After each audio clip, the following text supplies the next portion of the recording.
Here on a headland, Commander Ian Fleming has built a house called Goldeneye that might serve as a model for new houses in the tropics. Trees surround it on all sides except the sea, which it almost overhangs. The windows that look towards the sea are glassless, but equipped with outside shutters against the rain. Enormous quadrilaterals tame the elements, as it were, into an ever-changing fresco of which one can never tire.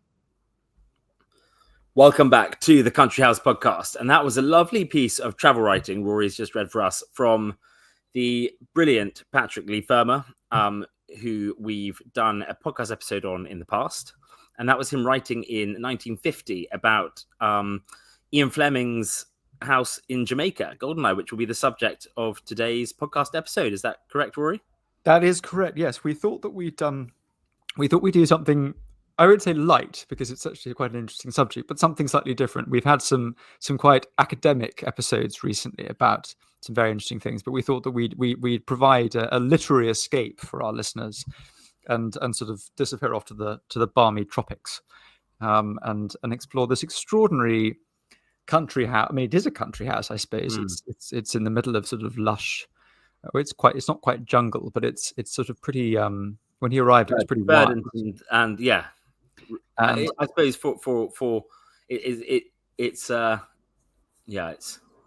not a townhouse. It's certainly not a townhouse. I mean, it's very similar to the actually, ironically, to Patrick Lee Firmer's house that he built in Greece that we covered last year as our sort of summer special.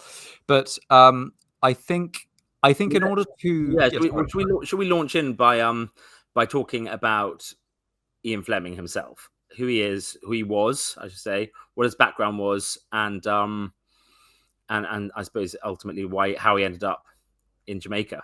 Sure. Well, I think yes, he's one of those names, isn't he? That we all know the name Ian Fleming. He's one of the most famous writers of all time, and yet actually we don't know that much about him, which is perhaps appropriate for a writer of sort of spy fiction. But Fleming, I'll give you a potted biography, listeners, and then we can get on to the juicy bits.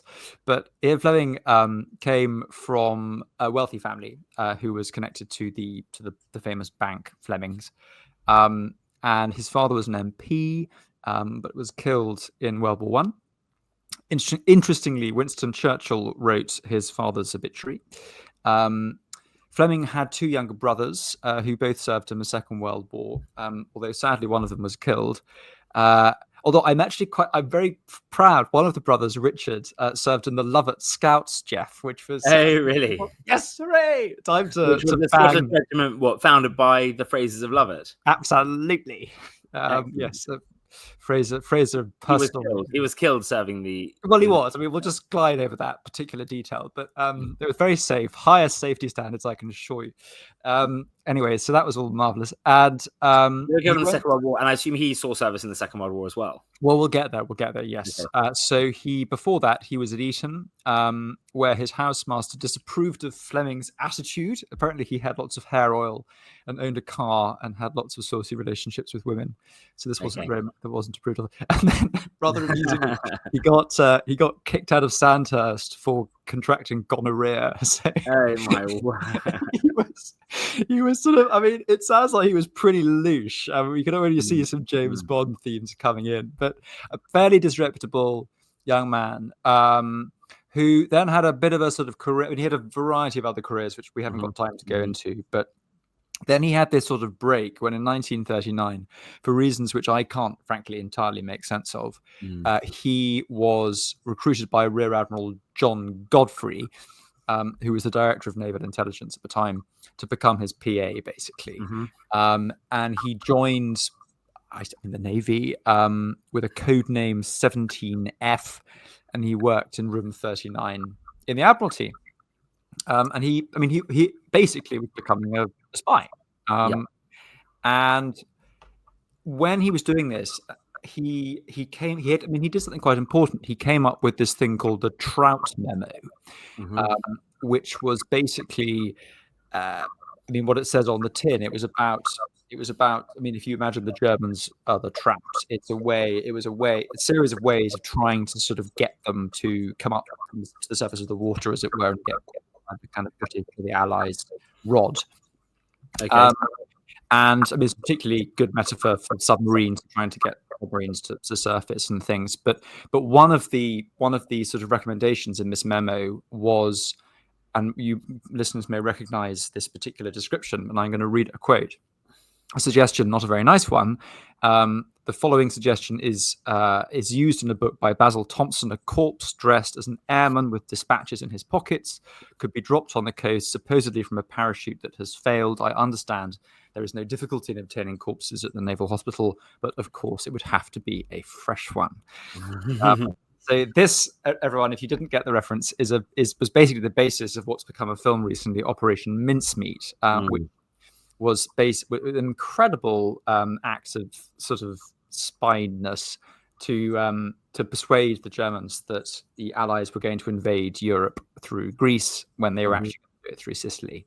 And Fleming came up with the idea, basically, which sort of, I mean, confused the Germans and massively helped the Allies' invasion. It was an extraordinary idea. But anyway, so that's quite cool. And so good war career. And also during the war, he was involved in this thing called Operation Goldeneye, which was, I haven't quite got my head around it, but basically it's something to do with Spain, and it's a contingency plan for what to do if the Nazis invade Spain, because Spain was run by Franco, and Franco was quite keen on Hitler and all this kind of thing. So he was also involved in that.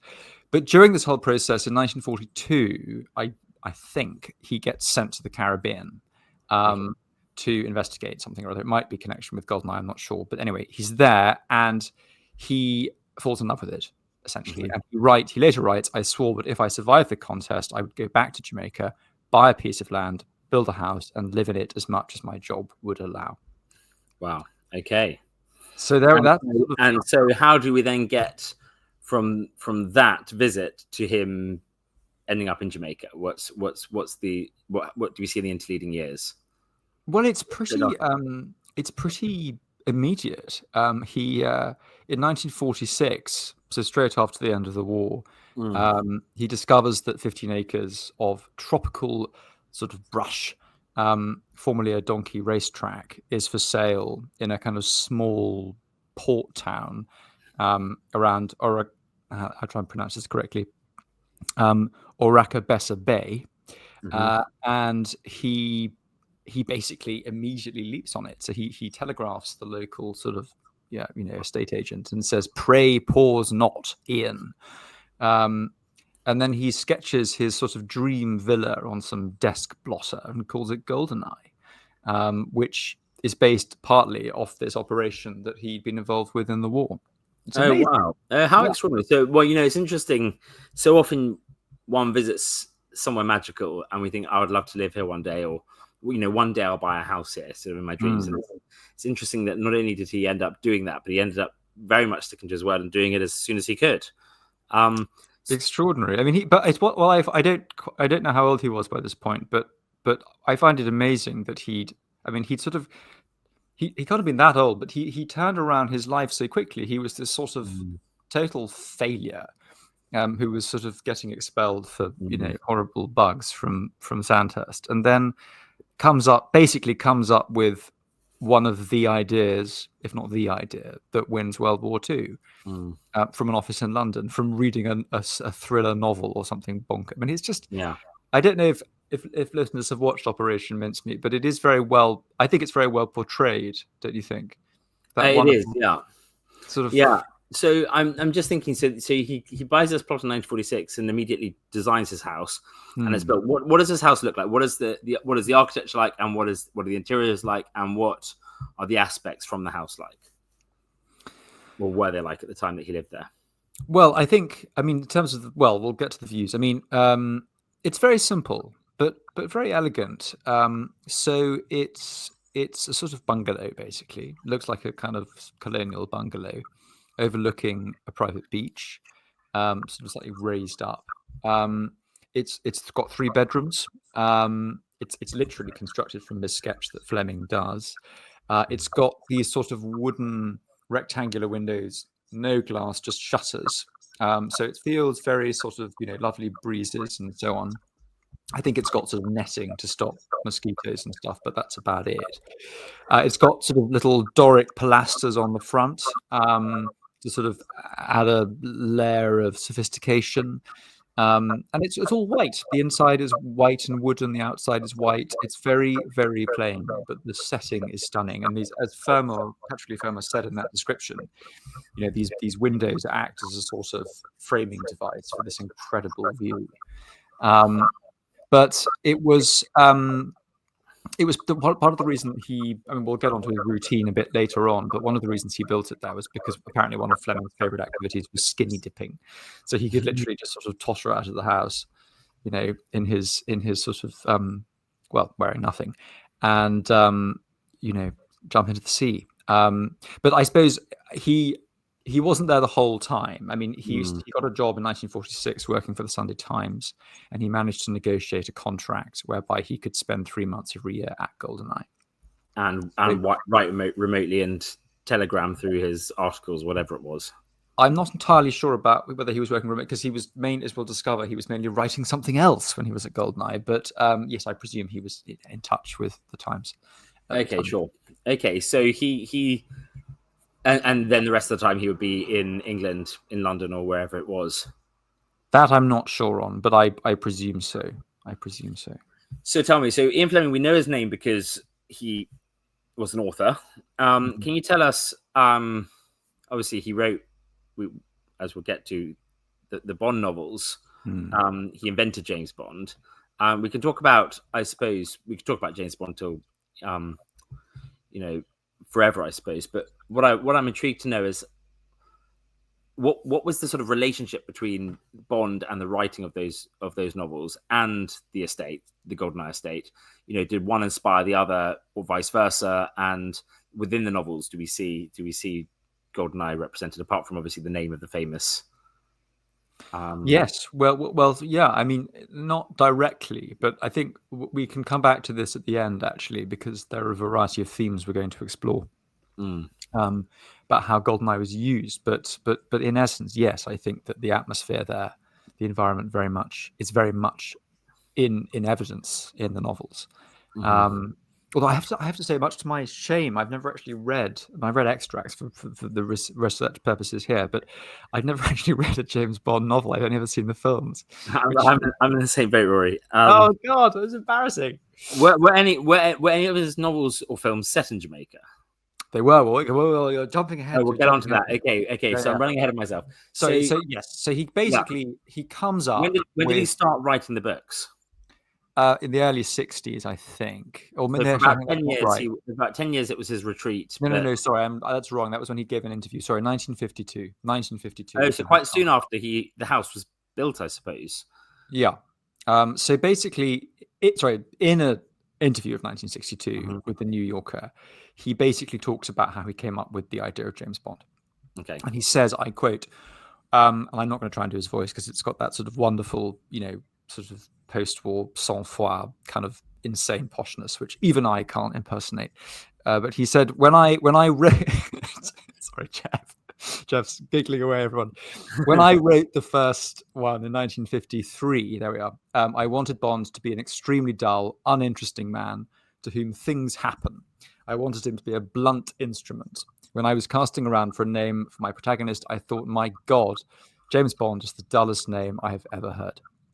He then went on to say, to explain that he was a keen bird watcher. Fleming was a keen bird watcher, and he had a copy of James Bond's bird watching guide. And he later told the wife of the real James Bond that this brief, unromantic, Anglo-Saxon and yet very masculine name was just what I needed, and so a second James Bond was born. So, to the listeners who don't realize that the sexiest spy in history is actually based on a bird watcher. That is fantastic. Isn't that epic? That's excellent. So he came up with this idea of creating a character, and initially, he was going to be this blunt instrument. What what made him become the sexiest spy in history from Well, I think on the one hand, he was drawing from his wartime experiences, which were obviously incredibly interesting. He probably had one of the most interesting wars of any of his contemporaries. Because I didn't talk, for example, about the fact he was involved in the foundation of the commandos, who were basically sent forward of the kind of main army to grab sort of illicit documents and stuff to help essentially sort of spy forces. So really, really fascinating war. So building on that, obviously loved writing. He was a journalist. I suppose there was a sense at the time of people were becoming aware in the 50s that the British Empire was completely falling apart. And so there was this profound sense of disillusionment. And so the idea of a sort of British hero wandering around the world doing kind of, marvelous things was very appealing to people. And there was also the paranoia of the Cold War. And so that presented an enormous number of sort of, I suppose, different storylines that he could manipulate. So, I mean, I think the Bond idea is quite complicated, and that's why it was successful. I think there are aspects of Bond which a lot of people would say are very problematic, and there are other people, like Fleming himself, to be honest. His life was quite sort of was pretty rogue, but they're not, on another level, there are aspects of it which are utterly wonderful and sort of incredibly romantic, and can stay with us for a long time. So yeah, I mean, what do you think about the sort of Bond idea, Geoff? I think, I suppose I'm still intrigued about how he flipped from a guy who, a blunt instrument to whom extraordinary things happened, how he became such a sharp instrument, so to speak. I think, based on his experiences in the Second World War, it makes sense that this guy would be more interesting and exciting than he perhaps was intended him to be. Were there certain characters who inspired the figure of James Bond? Who were the? Sure. Well, let's sort of give a taste of his life, and I think that will help to answer that question. Yeah. So basically, the way he used to write it was pretty simple. He would write 2,000 words a day. So his first book was Casino Royale. He'd write 2,000 words a day. He loved gambling, so that kind of helped with the. And this was writing at Goldeneye. This was writing at Goldeneye. So he, as far as I can make out, he did most, if not all, of his writing at Goldeneye. Okay. And he wrote all his books, I believe, in a 12-year period, because he died in 1964, didn't he? So 13 James Bond novels were all written in his bedroom at Goldeneye, basically. And Chitty Chitty Bang Bang. And Chitty Chitty Bang Bang was written when he was convalescing from an illness, but we'll get on to that. Okay. So his writing routine was very sort of strict, and it was all at Goldeneye, as we've established. So he would basically wake up, have a swim, then write in his bedroom for about 3 hours in the morning, windows closed, nice and cool. Then he'd go for another swim in the afternoon, and then he'd do an hour's work sort of between about 6 and 7, I suppose, before drinks or something. He never used to correct his work. He always used to just crack on. And people, sort of literary scholars, have argued that this sort of, the pace at which he wrote helped to contribute to what's called the Fleming sweep. So this kind of really fast-paced, exciting storyline. He wouldn't get bogged down in edits, basically. He wouldn't overthink stuff. It's kind of how you imagine James Bond would write a novel. So that was sort of how he used to write. And there are wonderful, wonderful sort of photographs of his desk where he used to write. I think you can actually still see it. It's got this big, rather nice lamp. It looks like a sort of lacquer lamp with a sort of rattan shade, wicker shade or something. The desk is strewn with books, and he's got a typewriter and an ashtray, and he's always smoking cigarettes with one of those long 1930s. Oh yeah, sort of Cruella de Vil cigarette holders. Exactly, it looks like Cruella de Vil, basically. But what's interesting is that he did incorporate a lot of. I mean, James Bond is based on loads of people, and we don't have time or the scope to talk about who he is. But a lot of James Bond's habits are based on Fleming himself, and Fleming, would have enacted those habits at Goldeneye. So he was obsessed with boiled eggs, for example. Both Bond and Fleming love boiled eggs that have to be boiled for exactly 3 minutes. It's a perfect boiled egg. Okay. Obviously, they're both obsessed with martinis, both obsessed with Dom Perignon, both completely sort of very, very sort of pernickety about keeping time. Apparently, Fleming sort of was extremely disciplined about time, which is, I suppose, is just a kind of hangover from his time in naval intelligence. So that basically gives a sense of the sort of, I suppose, the routine that he would follow. In terms of the success of the books and their relation, I mean, the books were highly successful. I mean, the kind of moment that they became superb, I suppose the moment people often talk about as the standout moment was when President Kennedy in 1961 said that From Russia with Love was one of his top 10 favorite books, and that kind of really put Fleming on the map. But what's also interesting is that he was putting Jamaica on the map as well through writing. So 3 of the books, Dr. No, Live and Let Die, and The Man with the Golden Gun, are all set in Jamaica.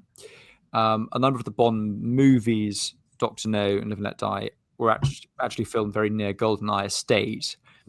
And On Her Majesty's Secret Service, which was the first novel published after the film started to be made, was written at Goldeneye whilst Dr. No was being filmed nearby as well. So Jamaica was this hub, basically, of activity when it came to Bond. And what was it like then?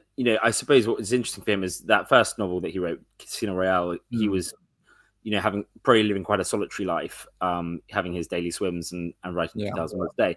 As that became a success and he became more well known, did he attract more visitors? Because he was from a well-connected family. He must have had lots of glamorous, wealthy friends who could visit him in Jamaica in the 50s. How did life look for him, and how did that change over the next sort of 10 years? Did Hugh visited? What was sort of life like? Was there sort of a big expat community of, was it like, the Happy Valley set where they would go from gin and tonic dinner party to dinner party on a sort of circuit? How did it sort of work? Yeah, very much. I mean, basically, Happy Valley is quite a good way of describing it, actually. Happy Valley, for listeners who aren't familiar with it, was a sort of, actually, Geoff, you're probably better at describing what Happy Valley was. Oh, it's really just a sort of an area of Kenya near Lake Naivasha where a number of colonial settlers had all built these great estates, and they were all sort of living their best British colonial life in Kenya in the 1950s as well, in terms of there was sort of a colonial club and they'd all go and have gin and tonics and play bridge and go from party. Crucially, have an awful lot of sex with each other. And occasionally murder each other, but that's occasionally murder each other. Wonderful example of yes. It does sound quite thrilling, actually. Oh God, no, it sounds awful. I would have been killed immediately.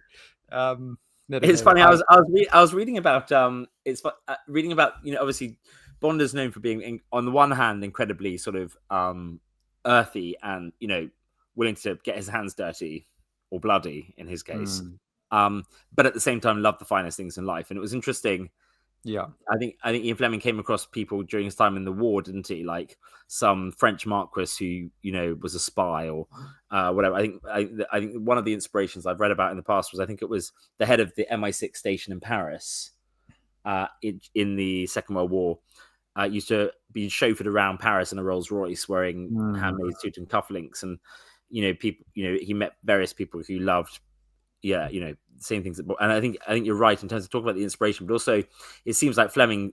Also, you talked about the similarities between Bond and Fleming, but on the one hand, he's in quite a rustic place. There's the sea, there's the rocks, there's this verdant jungle next to his house. Quite a modest house, as you said, and yet he's also sort of coupling that not only with very glamorous visitors, but I imagine quite a glamorous lifestyle. So it was probably the sort of, he wasn't sitting in a drawing room surrounded by Chippendale and Canalettos, but he was still drinking Dom Perignon served by a glove. Which is, as you say, is exactly the kind of the Bond sort of allure, isn't it? On the one hand, shooting people, on the other hand, enjoys sort of posh sardines on toast, with bad comparison. But I mean, he led a very loose life, as we've already established, and he was involved in quite a big drama scandal when he essentially at Goldeneye, when he was entertaining the woman who would become Anne Fleming, who was married to Lord Rothermere at the time.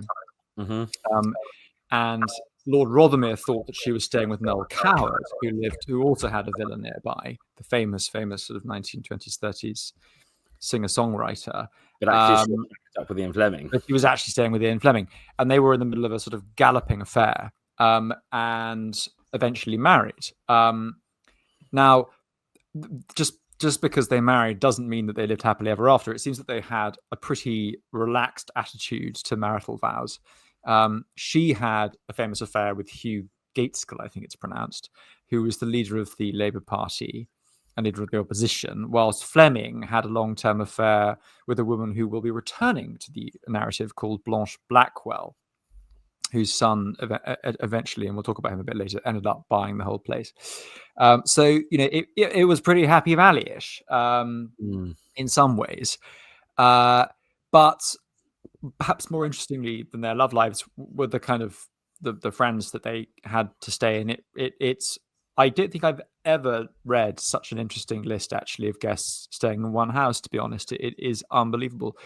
They had Errol Flynn, Lucian Freud, Patrick Leigh Fermor, as we've established, the Duchess of Devonshire, Princess Margaret, the Prime Minister Anthony Eden, Catherine Hepburn, Cecil Beaton, Laurence Olivier, Evelyn Waugh, Alec Guinness, John Gielgud, Elizabeth Taylor, and Richard Burton. I mean, just like unbelievable. Unbelievable. I mean, that it's just like an extraordinary list of politicians, royalty, actors, writers. Incredible. And so this was Ian and by then his wife, who had been married to Lord Rothermere, hosting together. When did they marry? Do you know? I don't. I'm afraid I'm not entirely sure of the specifics of their marriage. In fact, I've just checked. They married in 1952, so they married right when he started writing the novels. He started writing Casino Royale. So those last 12 years of his life, when he wrote all those books, they were married. They would have hosted together. That's interesting. It's funny, actually. You can see in a bit of her life in Bond as well, in terms of Bond's own promiscuity. So it's funny. Anne Charteris, who was from quite a grand but also socially upwardly mobile family. I think her sister was the Duchess of Marlborough, but she was actually, Ian Fleming was her third husband, and I find it quite interesting. So she married her first husband, who I think was called Lord O'Neill, and then she, whilst married to him, began an affair with Esmond Harmsworth, who became Lord Rothermere, and eventually divorced her first husband for the man she was having an affair with, and then she promptly started having an affair with Fleming and ended up divorcing her second husband for him. And it's interesting, you see the serial nature of her. Yeah, I'm sure a therapist would have had a field day with her.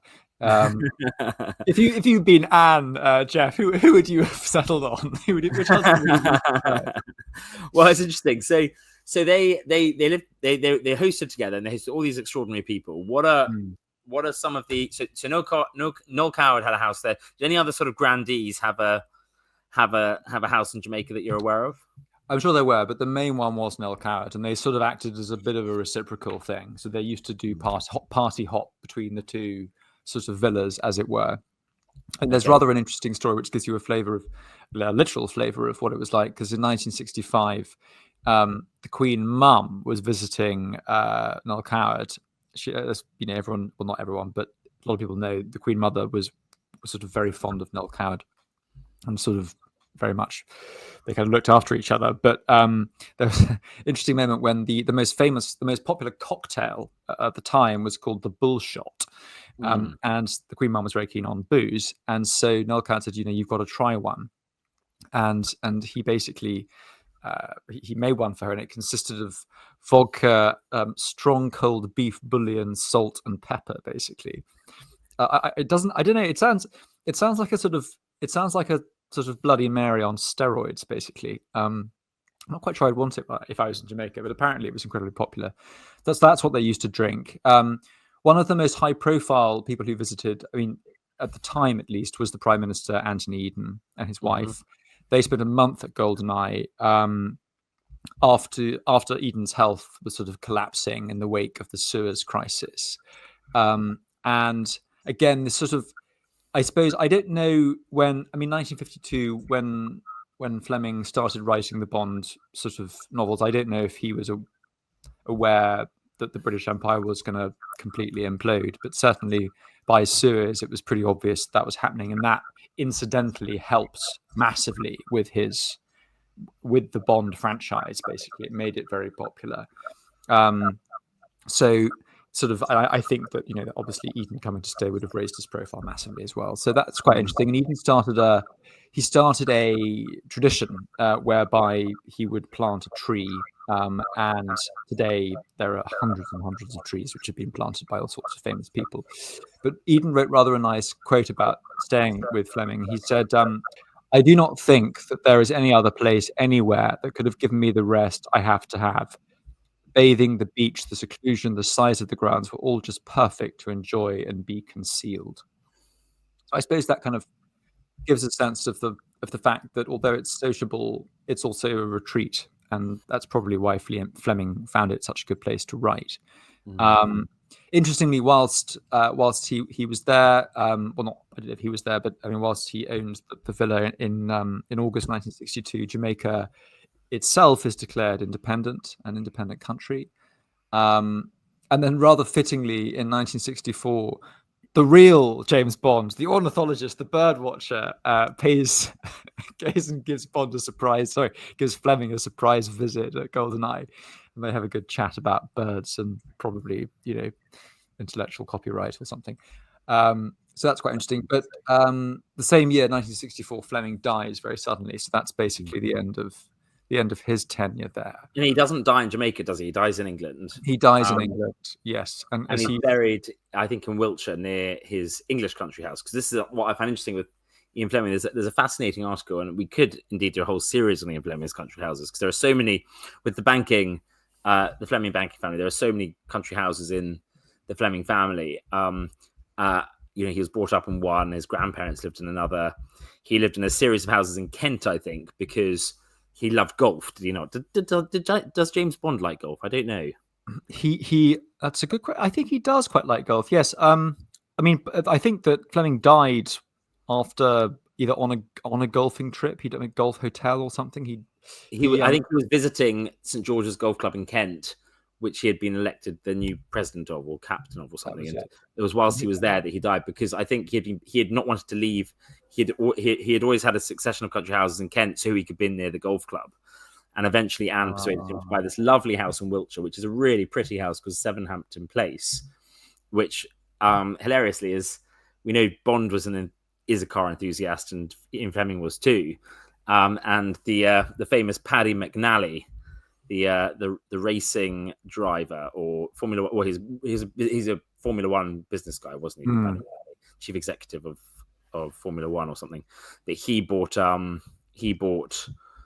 Sevenhampton Place, and I think still lives there. Interesting. So quite interesting, you know, that obviously he liked the glamour of that, but it's well, speaking of cars, his last words were in a car. Actually, he was being rushed to hospital in an ambulance after having this massive heart attack after dinner, and it's rather lovely. He said, "I'm sorry to trouble you, chaps. I don't know how you get along so fast with the traffic on the roads these days." Those are the last recorded words of Ian Fleming. So that was that, but that wasn't the end of Goldeneye at all. Tell us what happened next.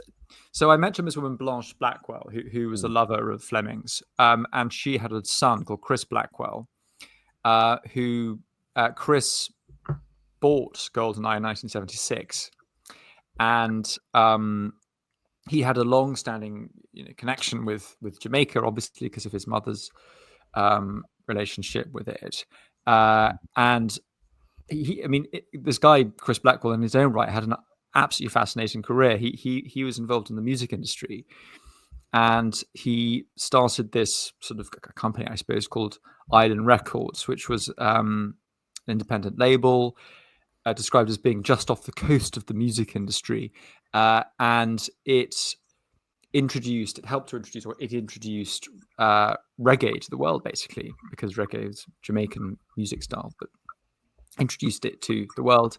And Blackwell himself produced Bob Marley and a lot of other very, very famous singers. Interestingly, have you heard of the song My Boy Lollipop, Geoff? Oh, yes. Yeah, I've heard of that before. Yeah. So he did that one. That was a sort of major moment. This was Chris Blackwell who did this. Yeah. Okay. And so it was sort of fantastically successful. He was involved with other very, very famous singers like Steve Winwood and Cat Stevens and so on. And rather fittingly, in 1983, the song "Every Breath You Take" was written at Goldeneye by Sting. So wow. There's a kind of, so that was all happening and rather amazing. But eventually he sold Island Records, and then he decided to found a hotel group, at the center of which was Goldeneye. And he built a few more sort of cottages and huts around the sort of small estate. I think one of the beaches nearby must have been renamed because it's called James Bond Beach. And it's now like sort of pretty much, as far as I can make out, the most popular hotel in Jamaica. It's sort of Condé Nast, the sort of who has the last word in all things hotel and luxury, described it as one of the few places to manage to condense the sheer joy of island living as successfully as Jamaica's favorite hotel. It's been described as hip, friendly, and respectful. It's sort of endlessly in top, rankings and so on. So it's been very, very successful. You can get to it from the Ian Fleming International Airport, Geoff. Okay, so that's a nice nod to Mr. Fleming. Lots of modern day stars go to stay there. Naomi Campbell, Michael Caine, Pierce Brosnan, Johnny Depp, all this sort of thing. Richard Branson.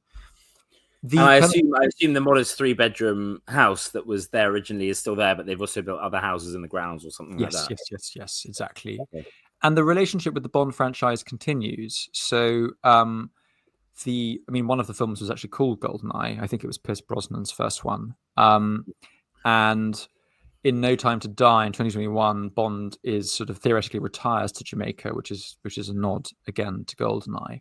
And in another, also in the same film, there's a bottle of Blackwell's own brand rum, which I must be distilled on the island in James Bond's house. So again, there are lots of little, if you look really carefully, there are lots of little references to this day of Goldeneye.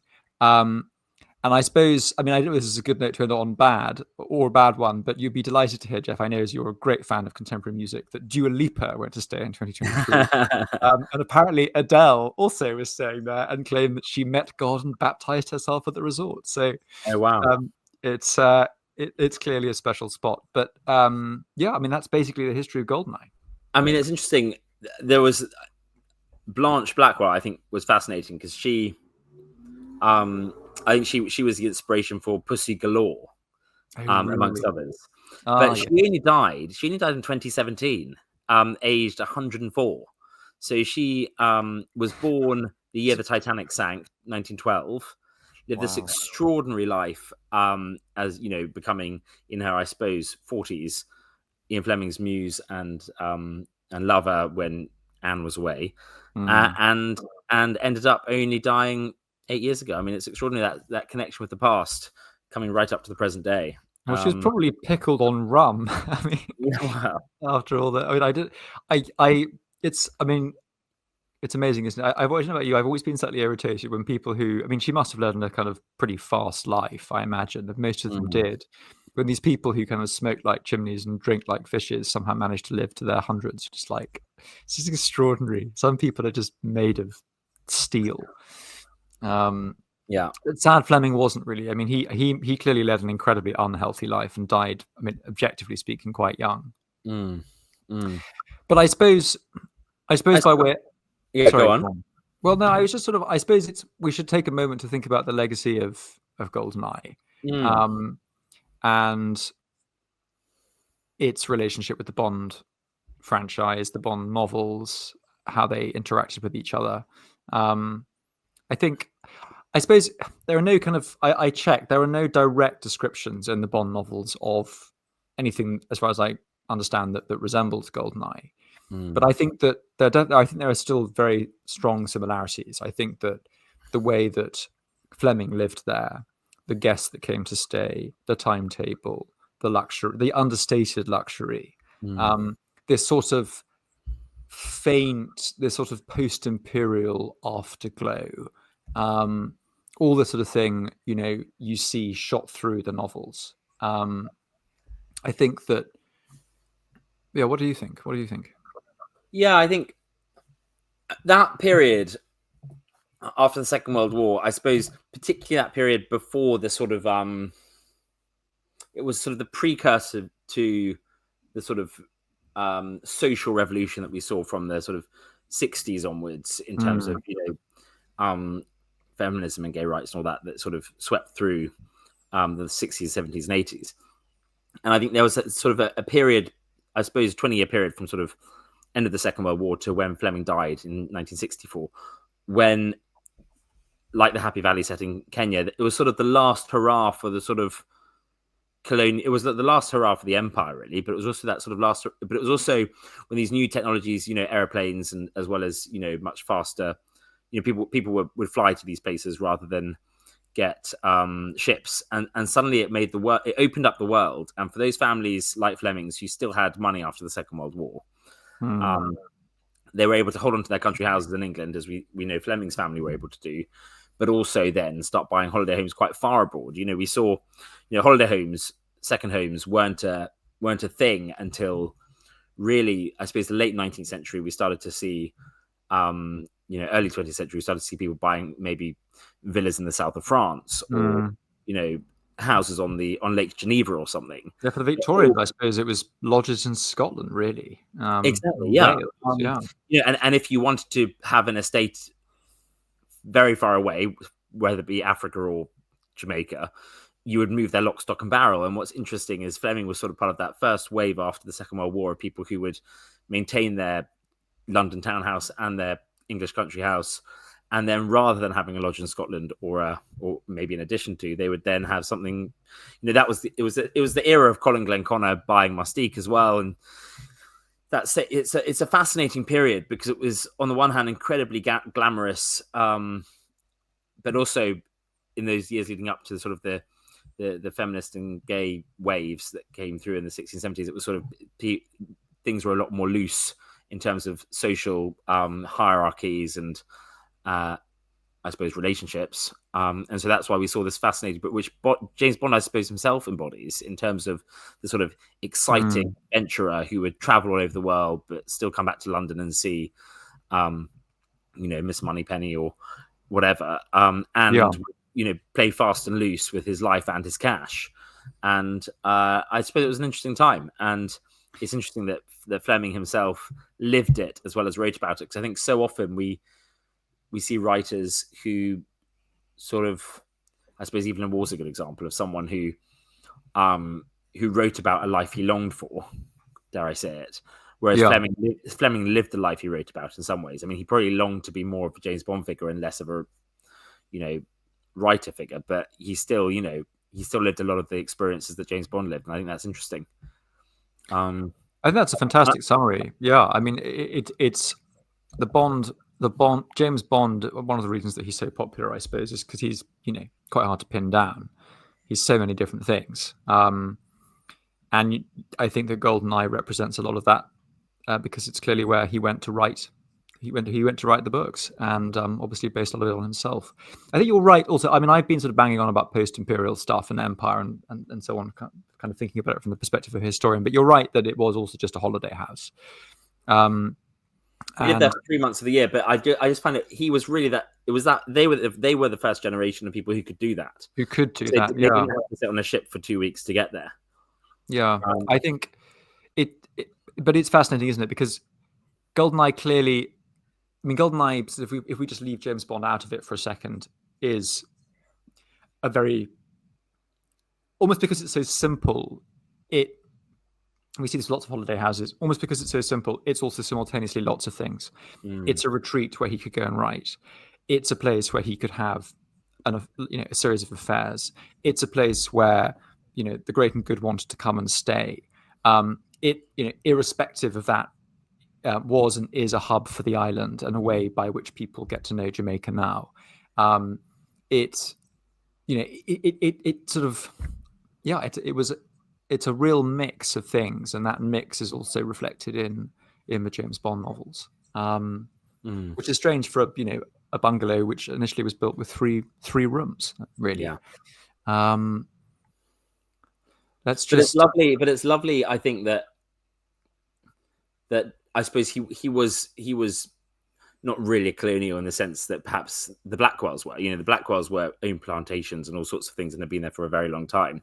He bought it as a holiday home, and therefore I suppose it's interesting that Jamaica have embraced him and his legacy as a huge part of their identity, and it's contributed hugely to the tourism. It's interesting linking with that. We talk about a lot about how houses in England, country houses in England, have taken a long time to learn, have struggled a lot to commercialize and become tourist destinations. And there are so many country houses, of course, in England that, it's hard for any one of them to sort of get above the rest in terms of attracting people if they open their doors to the public. And it's interesting that actually it's often these country houses, so to speak, that were built abroad that are sort of a little bit of an English country house, but also tapping into the local vernacular and the local styles that have often become such big destinations. You think about some of the lodges in Africa that have become safari lodges or hotels, and like that Giraffe Hotel in Kenya that was a colonial country house back in the day and is now a huge destination. And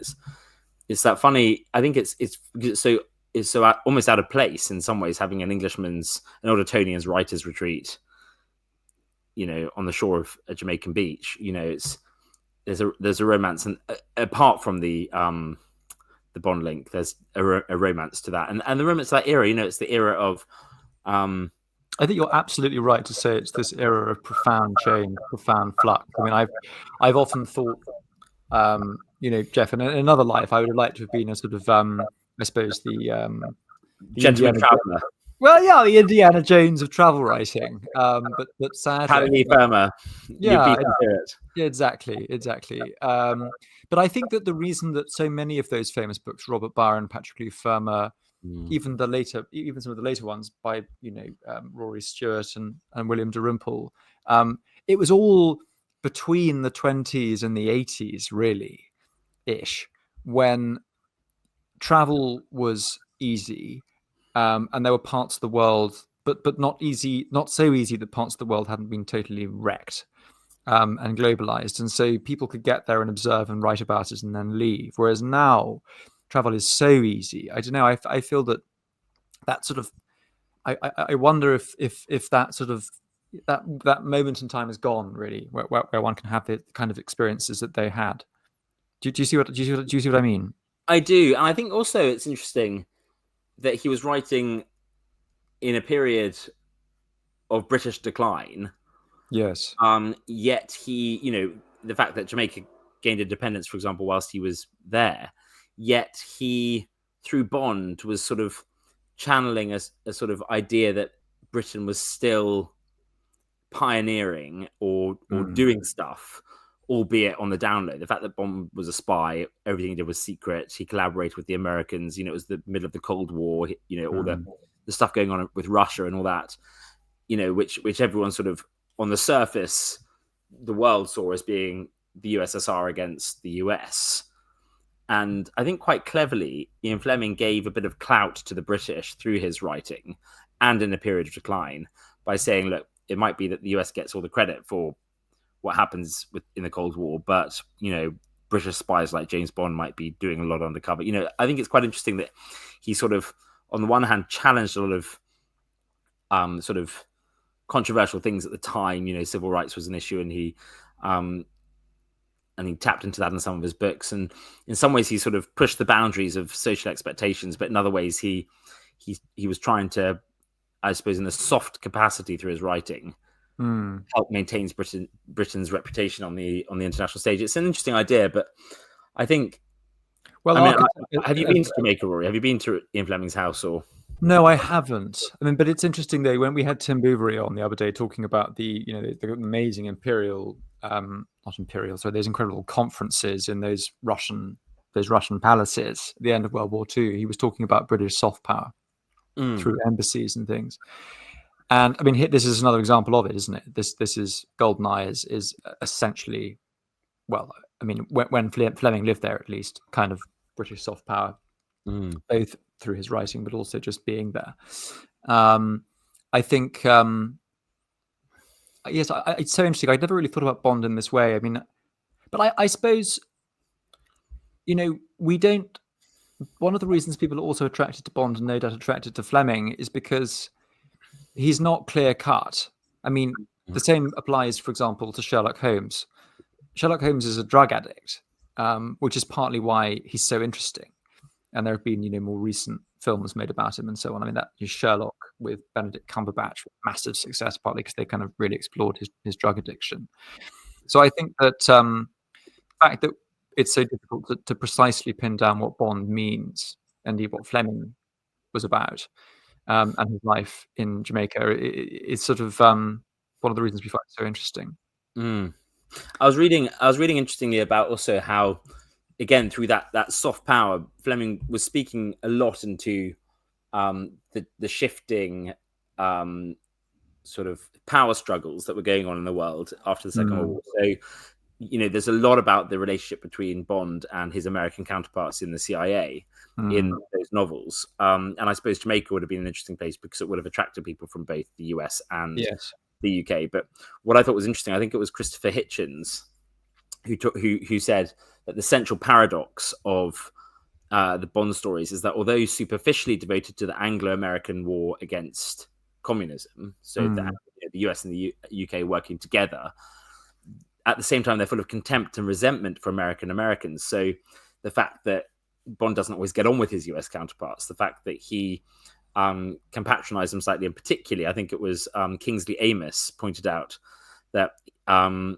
that the American characters often take orders from Bond because he, the British man, is doing things better than the American. And it's interesting that he was trying to almost commentate through his novels on the fact that the US had emerged from the Second World War as the big power, struggling with the USSR. And I think it would have been interesting with being in Jamaica as a fly on the wall with this melting pot of very grand British people, flying the flag for a dying empire, the likes of the Queen Mother and Noel Coward and others. But it's a real turning point, isn't it? Because and again, Bond kind of represents both. I mean, if you're being cynical, you can say he's a jingoistic representation of a sort of dying patriarchal imperial system. If you're being optimistic, you can say he's the next step. He's what are the kind of British values that we admire in a post-imperial period? I mean, that's obviously what people are trying to build on, in the franchise now. But I think that, I suppose Goldeneye and Fleming's time there kind of represented both, which you were saying earlier about why it's such an interesting moment. God, I have to say, when I was researching this, I didn't expect we were going to have this sort of. It's been a very interesting discussion. It's funny how through this is what I love about country houses, and this can potentially be how we close country houses, whether they're English country houses or all over the world. How obviously these buildings, because they're built well and objectively beautifully, they stand the test of time, and they're still standing long after their builders have died. It's lovely the stories that we can see and how history has played out through the lens of country houses. We did that with Timmy Bouverie when we're talking about these buildings that are still standing that hosted all these sorts of talks and peace treaties during, before and after the Second World War. And it is I find, you go to Chartwell and you see the room that Churchill took this telephone call from, or the room that he was painting this painting on when he heard this news, or whatever it is. It's they're always saying, if only the walls could talk, applies so much, I think, to country houses, and particularly grand country houses where important people of their day would spend time, because I think it is extraordinary that you can go and stay right now in a room where all those people that we've talked about have, mingled and shaped the world that we know today. And indeed, the fact that Fleming himself, through his novels and through the success of his novels and his films, has shaped so much of our culture today. You think about magazines, like GQ and Gentleman's Journal. So much is inspired originally by James Bond, and the iconic classic Aston Martin, and wearing a well-fitting tailor-made suit or whatever is still such an icon and a goal for so many people. And that glamorous jet set life that Fleming lived, I think it's really interesting. And I think there's so many more country houses to explore abroad as well as in the UK, in terms of both the history, the architecture and the interiors, and but also the lives of those people who lived in it, and how those buildings have been used subsequently. it's funny. I was reading today, or not today. I was reading up on a couple of English country houses the last couple of days. And no, you shocked me, Geoff. I came across 2 within 3 days that both belong to trade unions, and I think isn't that extraordinary that trade unions, which are so against everything that country houses represent, what the country houses represent, have ended up having their offices based in these country houses. And it's funny how these buildings remain, yet their usage and how they shape the narrative on the national and international stage is constantly shifting. It's really interesting. Yes, we could do a series of depressing uses for country houses, couldn't we? Have a sort of that would be interesting. Absolutely. Well, Rory, it's been riveting, really interesting, and I think I feel slightly like I've been on holiday in the last hour. No, thank you. So do I. I'm feeling sun-kissed, and I'm about to go to Scotland, Geoff, where I'm not going to be sun-kissed at all. But yes, sun-kissed and sort of strangely glamorous after all that. Good. So that's fun. Well, thank you so much for all the time you put in today, Rory, and thank you to our lovely listeners for tuning in. Please do tune in again soon, and continue to comment and like if you enjoyed this episode. And we look forward to you joining us again very soon. Thanks very much. Bye-bye. Bye-bye.